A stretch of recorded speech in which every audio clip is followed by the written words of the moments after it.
Okay, so let's be real for a second. UV unwrapping is usually the part of the project where I start questioning my life choices. It's like trying to peel an orange in one perfect piece, but the orange is actually a giant robot with 10,000 tiny parts. I mean, I have thoughts, millions of them, but I love manual UV packing is definitely not one of them. Then I tried Zen UV, and oh, wow, is this me? Am I actually enjoying UV mapping? This is incredible. The Zen Gizmo is a total game changer. You can move, rotate, and scale your UV islands directly in the 3D view. You don't even have to look at the UV editor if you don't want to. And don't even get me started on the Zen Relax algorithm.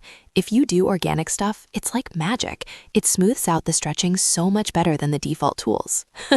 Plus, there's this stack system where you can just pile similar islands on top of each other to save texture space. It's so satisfying. If you're tired of wrestling with seams and texel density, this is basically your Zen garden for the most stressful part of 3D. It makes the whole process, well, bearable or even fun.